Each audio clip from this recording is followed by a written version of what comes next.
Hi, and welcome to an extra surprise Three Legs Four Wheels show. Just the two of us tonight. It's Paul here with Statman, aka Sean Kelly, or should that be the other way around? Sean Kelly, aka Statman, here in Montreal, Canada. So, how's it been today? It's been hot. It's been glorious weather, which in a way is a bad thing because I think we all love the mad races that we get in Montreal when we get a drop of rain. Doesn't look like we're going to get any this weekend. We went into it thinking that Ferrari were going to be, this is going to be Ferrari's strongest track of the year. Mercedes was very pessimistic. When I spoke to James Bowles in the paddock yesterday, he seemed to think that Ferrari were worth 8/10 on Mercedes down the straights here. And anybody who knows the Montreal track knows that it's predominantly straights and not a lot of quick corners. It's a few flicks here and there. So when in FP1 Mercedes dominated by nearly a second, everybody groaned. In FP2 the balance has been redressed slightly. Ferrari just about quicker than Valtteri Bottas, barely a tenth quicker, with Charles Leclerc leading Sebastian Vettel. And of course, that's offset by the fact that Lewis Hamilton crashed in FP2, broke the right rear corner, and despite the best efforts of the team, they were not able to repair the right rear in time to get him back out. So we don't know how much Mercedes' ultimate pace is hidden by that. But certainly, it's better to go into Saturday with Ferrari quickest than it is to have Mercedes quickest by a second. Very true. Talking about the Lewis crash, does it look like it's going to be a gearbox change and a 5-place grid penalty? Well, I wish you hadn't asked me that. But someone asked me that a minute ago, and I thought that you didn't have to use the race gearbox until Saturday morning. So it certainly was in the past that you didn't have to change. No, you changed the race gearbox for FP3. So yeah, I'm not entirely certain. Can you tell me? Because without me looking up the regs, I need to check the regulations myself. I think you might be right. Actually, I think it's they can use a separate gearbox on Fridays. Yes, that's what I thought was the case. Unless the regulations have been changed, and I confess I have not done my homework because I'm a little bit discombobulated after a certain side won the UEFA Champions League on Saturday. We won't mention it. We won't go into detail. I'm just saying that they won it 6 times. And I went on stage last night at Hurley's pub for the Marshall's benefit. I was giving the big build-up. Oh, this is Statman. He knows everything about F1. And the first 2 questions they gave me, I was like, I have no idea. I'll level with you. I've got no idea. Basically, I've been thinking about football all week, and I haven't done any homework for this race. Sorry. Kind of like all of us over here with a certain amount of motorbike racing going on. Yes, absolutely. Yeah, I've seen a lot of people who have been following the TT races. I've never been to the TT. I guess it's a bucket list. I need to check it off one day. Well, there is an open invitation for you to join the Three Legs Four Wheels team for the racing sometime. I'd love to do that. Maybe one year I'll do the TT, and you'll be standing here in Montreal telling me what's going on in Canada. That'll do. I'll take you up on that offer. Okay. Actually, just to give you some insight, and anybody who follows my Twitter at Virtual Statman might have seen the tweets I've sent out today. I'm actually standing in the Formula One Experiences Champions Club, which is almost hanging over the side of the Wall of Champions. We're so close to the Wall of Champions that we can almost reach out and touch the car through the fence. We're astonishingly close. In fact, last year when they had the Champions Club here, they had white tablecloths. This year they have black tablecloths, and the reason is because we're so close to the racetrack. The white tablecloths last year were sullied by tire marbles that were spat off the cars and smeared the white tablecloths. So this year, that's how up close to the action I am right now, standing literally over the wall of the last chicane. So I saw Verstappen tap the wall literally beneath me during that session. That is about as close to the action as you get over here. Well, yes, indeed. But yeah, doing TT races. I think you're all nutters, to be honest. I don't know what's wrong with you. You'll need your heads examining. Yeah, I'm not going to disagree with you on that. Yeah. So when Verstappen hit the wall, worst possible point on the circuit to do it just after the pit lane, obviously. Is that going to be a serious repair job that's going to have to be done overnight on the car? Because he did crawl back to the pits quite badly. No, I think they'll be fine for tomorrow morning. It shouldn't be too serious. If the car's walking wounded, generally it's an indicator that they can get it fixed. Mercedes were trying really hard to get Hamilton back out in that session, and eventually they admitted defeat because they'd run out of time. So it's not a yeah, it's not something they should be worried about. It just impacted, no pun intended, their their pace for FP2. Gasly and Verstappen were outside the top 10, but it's not a true reflector of their pace, I don't think. Although it wasn't a good day for the Honda cars, because the Toro Rossos were the two cars behind them as well. Yeah, this was a circuit that Honda were expecting to do good things on and show, obviously, their improvement over the last couple of seasons. And, I mean, we were predicting on the podcast that Honda was going to be the third best engine of the weekend. That doesn't seem to be the case so far. So far, no. But, we always caution, it is only Friday. We don't know the true pace. If we took practice sessions as a true barometer of pace, Ferrari would have won the world championship, the last 3 years in a row, particularly in FP3. So they can be very false indicators. So let's see what's going to happen tomorrow with that. It could be quite different. But certainly the fact that the Red Bulls were inconvenienced and Hamilton had an accident gave us a slightly mixed up order with Carlos Sainz in 4th place and Kevin Magnussen in 5th. So certainly, you'd rather be up there than down there. So a good day for McLaren and a good day for Haas. Definitely. We had a message actually about 10 minutes before we started recording this from Michael Incognito, who's at the circuit. He just wanted to check to see if you've noticed this as well. But the Ferraris appear to be making a whistling noise when they're running at full power. I don't know if you've heard that close up. I haven't noticed it any more than I've noticed the other cars, because you can always hear the turbo whistling. Particularly on downshifting, you hear. Yeah. It's a bit like, for those of you who have particularly long memories, it's a bit like a 1980s commercial for Red Mountain instant coffee. Is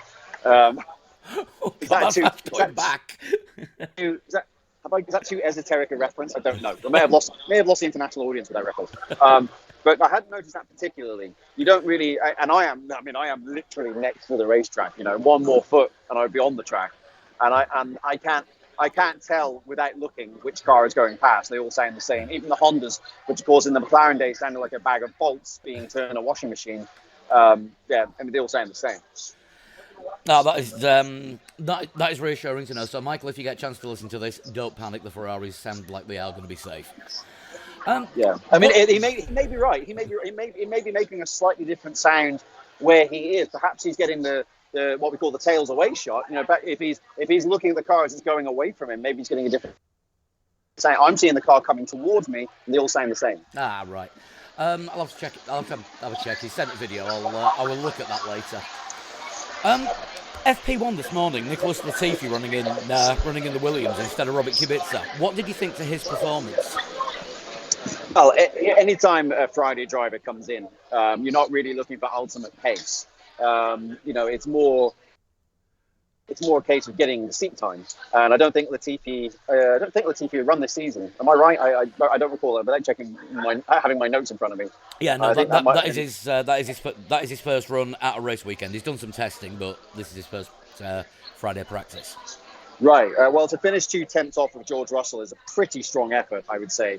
And we don't know what the program was. Certainly, Latifi was doing a lot of the early running. He was the only car on track that I recall early in FP1. Good performance, I would say, by the man who's in the ascendancy in Formula 2 right now, currently leading the championship with 3 wins. He's been, he's a long-time F2 driver, so he's definitely pushing the ceiling there, trying to make the breakthrough. And it keeps pressure on Robert Kubica. Robert Kubica hasn't out-qualified George Russell at any race this season, and he hasn't beaten him in a race this season. So, pressure's on with Robert Kubica. As if such a thing were possible at Williams. Bear in mind that they are firmly the slowest team on the grid right now. Kubica doesn't need to do a lot to keep his seat, but it's not been happening for him. We're about to get the thunder right now of the Formula Ford 1600s as they get led into the garages around here. They're being led. For those of you who know Montreal, you'll know the support race paddock is right the other end of the circuit. It's far at the end of where the end of the rowing strip is, where the old pits were. So they have to be led all the way down to the F1 paddock, which is brand new for this year. You may have heard they spent 44 million Canadian dollars putting up a brand new facility, and it's a fantastic facility. It actually won a Royal Architectural Institute award in Royal Architects Institute of Canada award, to be exact. So they've done a very good job with it. Yeah, I did see that they were. I mean, they released the sort of original plans of it last year, just after the race, and like you said with the TT, that's on your bucket list. This one's on ours, for definite. Oh, yeah, you've not been to Montreal, no? No, I've been to Vancouver, but never anywhere else. Right. Well, anyway, if you've never been to Montreal, definitely come here for the F1 race. It is one of the party races of the year. It is it's actually I think it's the 20th anniversary this year of the Crescent Street F1 Festival. They close off Crescent Street, which is one of the major party streets in the center of Montreal. No cars all week, and they just put up loads and loads of F1 stuff in the street, and it's just one big block party. And they also do stuff at Peel Street as well. The whole thing is just Montreal just completely it embraces the race in a way that a few other cities do. Other cities, the race is going on, but Montreal goes all out for the Canadian Grand Prix every year. So it's one of the best races to attend. And I was with a friend of mine the other day who's been to Melbourne but has not been to Montreal, and I said he asked me, what's the race weekend going to be like? And I said it's like a grungier version of Melbourne. Melbourne's very upscale and very everything's new and shiny and everything. Montreal's that a little bit more lived in, a bit more blue collar, and a little bit more scruffy. But it's definitely got that living, breathing, organic feeling of a Grand Prix weekend, with lots of fan involvement. So it's a great atmosphere here. That sounds incredible. Right, that it is. That is definitely on the list for as soon as possible. Yeah, it's fantastic. So, what else have you noticed at the circuit today and yesterday? 'Cause I barely had a chance to talk to you because obviously we've been a little bit busy on this side. What have I noticed particularly? Well, I mean, it sounds like a dull response, but it's the same old, really. I did a track walk yesterday just to establish if anything was new or interesting, and I just thought, no, it's all pretty much as we left it. The sausage curbs are painted in a color of orange that's so illuminous that I could actually see it from the aircraft when we were coming to land yesterday. Wow. Or on Tuesday, sorry. It was you can see the islands from up high, and then you can see the fluorescent orange lines, and you just think, wow. I wonder if they could see that from the International Space Station. They are so illuminous. So yeah, if we could run the race at night and the drivers would still know where the corners were. It's that ridiculous. The other thing I noticed, and obviously I'm standing here looking at the last chicane right now, the runoff area for the last chicane is extremely dusty. And it could be that we potentially could have trouble with drivers who run wide in the race and attempt to rejoin the track a little bit too aggressively, because there's really no grip over there. It's so dusty. It looks like the Hungaroring used to look on Friday mornings. I saw in the Porsche Supercup practice, one driver tried to rejoin the track a little bit enthusiastically and nearly went head on into the barrier that he was driving straight towards when he realized there was no grip on the dusty surface. So yeah, it definitely approach with caution there. But aside from that, I mean, the major change I would say is the new pit building, which now they've got 5,000 members of the Raffle Your Jewelry Club, up from 1,800, which is what they could fit in the old facility, which was built in 1988, the days of Frost and Senna, which was basically just a concrete outhouse. So they've been waiting a long time to upgrade it, but the Canadian Grand Prix organisers were waiting to know that they had a long-term future in Formula One. They didn't want to put down 44 million Canadian dollars to build a facility and then find out that they were losing the race 2 years from now. But now that everything's built, we've got a long-term deal lined up, and we'll be coming back here for many years to come. No, that's good to hear, because I mean it is a fantastic circuit. I think it's about 10 more years they've signed up for, isn't it? It's some absurd length of time, but I would say it's very well deserved. The Circuit Gilles Villeneuve, this is its 40th time hosting the Canadian Grand Prix, and it's now one of the senior members of the Formula One calendar. There's very few races that have held more races: Monza, Silverstone, Monaco, Nürburgring, and I've missed one else there. What's the other one I've missed? There was another race, I forgot which one it is. Spa? Fill in the gaps. Spa, yes, thank you very much. See, you were listening. So yes, Circuit Gilles Villeneuve comes after that.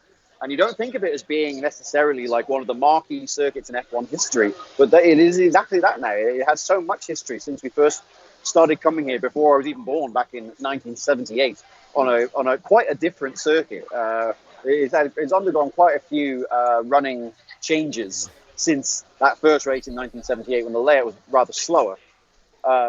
Over time, they've straightened out certain sections, eased a lot of corners, and they tightened up this last chicane, which is what gave birth to what we know as the Wall of Champions here. So, it's evolved down the years, but it does have a significant place in the calendar. There's a lot of history here.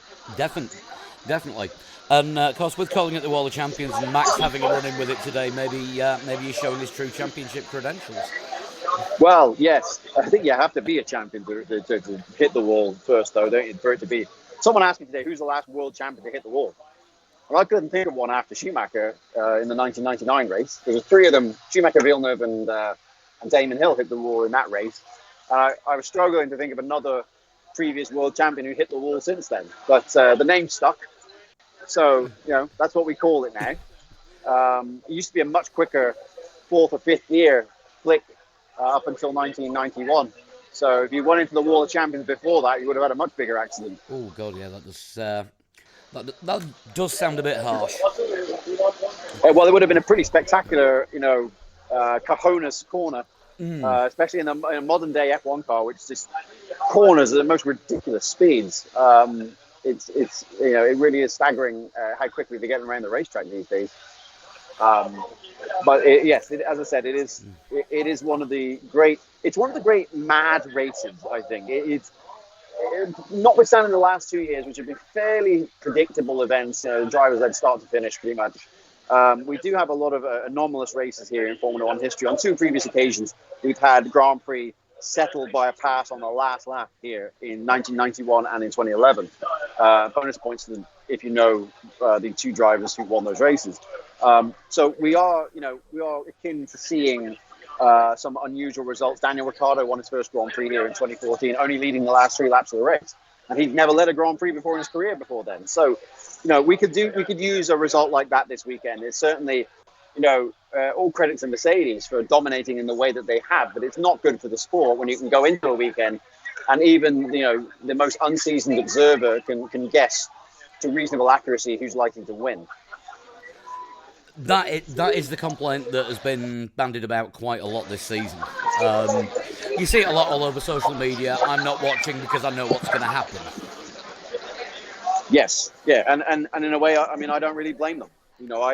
I often tell the story of the last race that I didn't bother watching at all, and it was the sixth race in 1992 because Nigel Mansell won the first 5 races, and Nigel Mansell was my favourite driver. You would think I would be happy, but instead it was a turn-off because I just knew, well, Mansell's just going to drive off into the sunset and no one's going to get close to him in the end. It's just not a spectator event anymore. We know who's going to win. Now, the sixth race that year was Monaco, and I just decided, well, the hell with this. I'm not watching this because Mansell's going to dominate it. It's not going to be a big deal. And then, of course, we had the famous Senna-Mansell battle at the end, the final 7 laps of that race in 1992, after Mansell had the late pit stop. That taught me a lesson. There is a reason we run the races, and sometimes you get a very unusual result. So let's hope we get that again on Sunday. And you've not missed one since? I have not missed one since. Absolutely. I always tune in, rain or shine. That is dedication to the cause. Well, I can tell there's a lot going on there, Sean, so I will let you go back. If you get a chance to speak to any of our listeners at the circuit this weekend, I know there's quite a lot there. So if you get some random people coming up to you, chances are it's down to us. All right. Well, tell them, even if they don't know who I am, find me at Virtual Statman and accost me via the interweb and tell me that you've got either 3 legs or you've got 4 wheels or both. And if any of them are part of the F1 Experiences clientele this weekend, I am actually entertaining the guests live in the pit lane tonight as I wow them with my apparently amazing statistical prowess, even though I really can't remember anything that I've written ever since the Champions League final. I've forgotten the whole thing. So I'm going to have to sit down and do a bit of studying so I can remember what it is the hell that I wrote. I will let you go and swat up then. Thanks very much for joining us at really short notice, Sean. That's been great. No worries. Always a pleasure. Talk to you soon. Bye-bye. Bye.